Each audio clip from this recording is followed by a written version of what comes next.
You can't say he didn't warn you. Mass deportations, caravans making U-turns, migrants sleeping at Gitmo instead of four-star hotels. DEI destroyed, bureaucracy slashed, FBI purges and foreign aid cuts. More on that later. California's reservoirs are even filling up, and wind farms off the Jersey Shore canceled. Countries are learning a very important word in the English language: respect.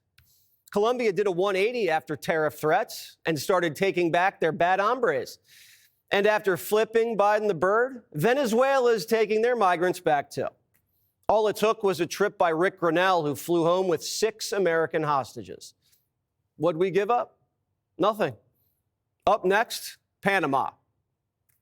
Secretary of State Rubio is in Panama right now, and we're talking about the Panama Canal. What they've done is terrible. They violated the agreement. They're not allowed to violate the agreement. China's running the Panama Canal. That was not given to China. That was given to Panama foolishly. But they violated the agreement, and we're going to take it back, or something very powerful is going to happen. After Rubio's first visit, Panama ripped up the canal contract with China's Belt and Road Initiative. Trump also started a trade war with Mexico and Canada, a 25% tariff on all imports. Democrats pretended it was economic Armageddon. Chuck Schumer said, "What about my cerveza?" What's that going to mean? Higher prices for New Yorkers, higher prices for Americans. It's going to affect almost everything. Let's just take Super Bowl Sunday, okay? It's going to affect beer, okay? Most of it, Corona here, comes from Mexico. It's going to affect your guac, because what is guacamole made of? Avocados, both from Mexico. Before Chuck could put down the avocados, the Mexican president buckled and agreed to send 10,000 Mexican soldiers to the southern border to stop migrants and fentanyl. In exchange, Trump paused tariffs on Mexico for a month if they behave. So the call with Mexico went very well in the sense that they're very strong now on the border. Did you blink this morning? There was no blinking. No, she's a wonderful woman, but she did agree to 10,000 soldiers on the border. I would say that's a lot. Would you say that's pretty good? 10,000 soldiers on the border? Sir, and the 10,000 soldiers are going to keep illegal aliens out, and they're going to keep them out seriously out, and otherwise they're going to have a big penalty. Mexico's going to be penalized.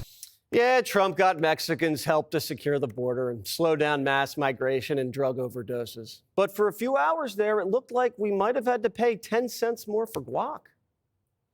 China's backdooring cars and dumping cheap steel through Mexico.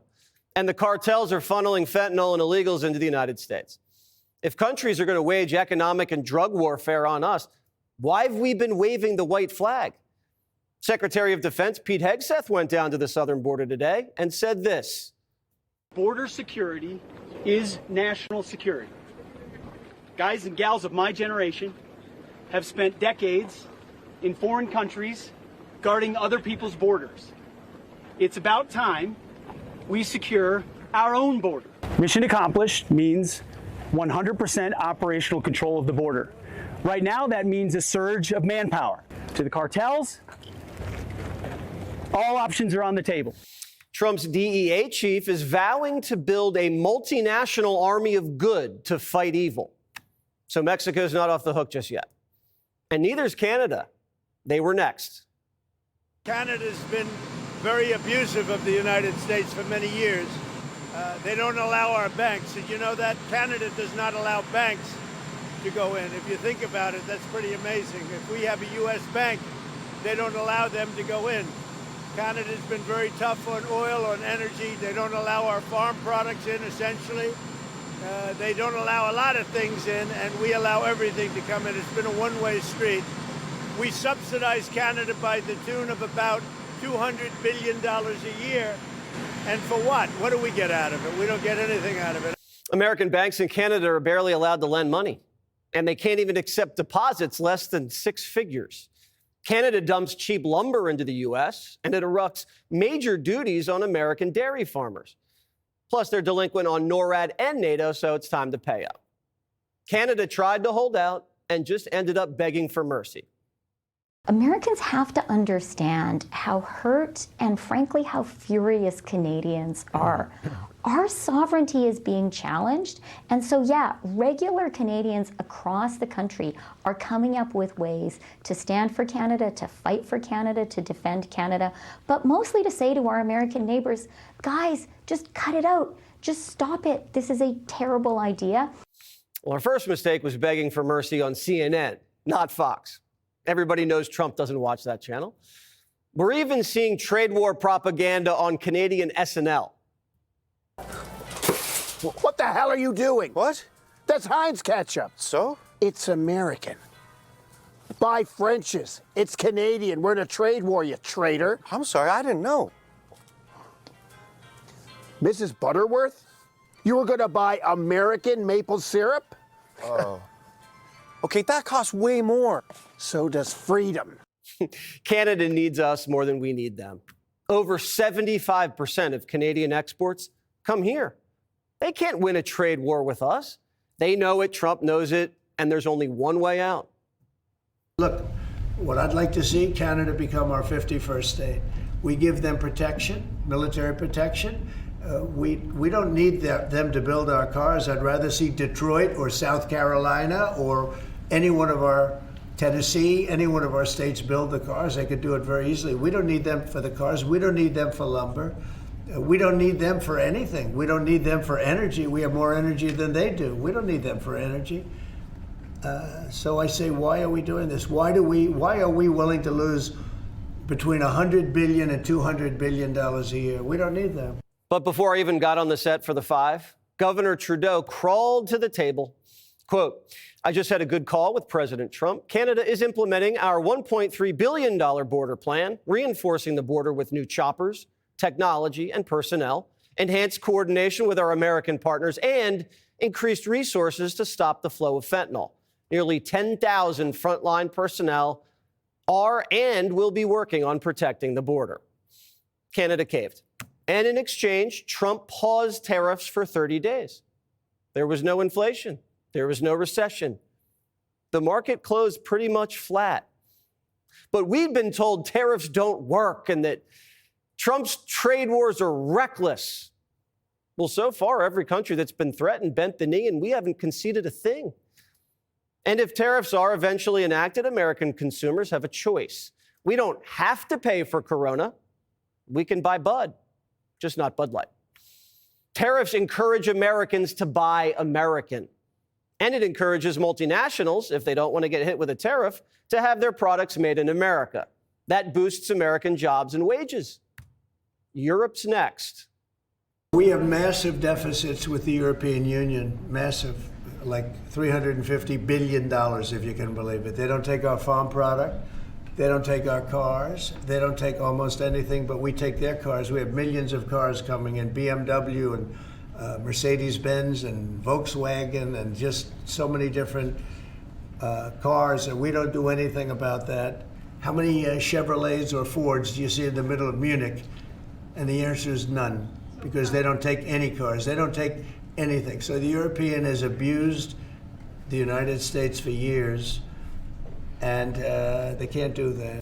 The Europeans have a 10% tariff on American cars. We know what the U.S. tariffs European cars. 2.5%. America should never accept bad trade terms, especially when we pay to defend Europe. You can already see how the European trade war is going to end. They'll drop their duties on American car imports, pay their NATO dues, and German car plants are going to shift to South Carolina or Tennessee. And Greenland's destiny is also a part of this negotiation. We see you up there. There's a new sheriff in town, the tariff sheriff. You combine economic power with gunboat diplomacy, and you could put together a new world order based on America first. Every single one of those countries is dying to make a deal. You know why? Because they're ripping us off really badly. And the United States is tired of just being ripped off. And that's why we have $36 trillion in debt. We have it for a reason, because we make bad deals with everybody. And we don't allow that anymore. In the end, you're going to see that either very, very substantial tariffs are going to be paid by them, or they're going to make some kind of a deal. With Trump, there's always a deal to be made.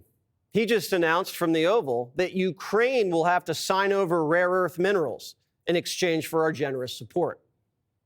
We're telling Ukraine they have very valuable rare earth. We want what we put up to go in terms of a guarantee. We want a guarantee. We're handing them money hand over fist. We're giving them equipment. European is not keeping up with us. They should equalize. And look, we have an ocean in between. They don't. So we're looking to do a deal with Ukraine where they're going to secure what we're giving them with their rare earth and other things. Lithium, uranium, titanium. There's just some of the rare earth minerals that Ukraine has that are critical to the future of the American economy and our national security.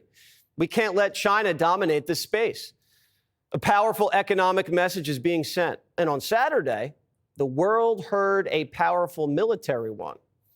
Trump ordered airstrikes against ISIS leaders in Somalia. American commanders are being unshackled by the timid rules of engagement placed on them by Biden. Our enemies will be taken out early and quickly, preventing big wars by winning small battles. The rupture you're experiencing, the whiplash you're witnessing, is a commander-in-chief with vision on a mission and a young cavalry in the cabinet to execute action fast. We have great, great people coming in. I think I'd like to say the best ever recruited for government. I think we have the finest people ever recruited for government. You're starting to see that because we've done more in 2 weeks than Biden's done in 5 years, 6 years. They could be here between him and Obama. You add it up, okay? We've done more in 2 weeks than they've done in 12 years. Joe Biden liked to say, never bet against the United States. But other countries were, and they were winning by betting against Biden. And now that the big guy's gone and the tariff sheriff's in charge, there's law and order here at home and abroad.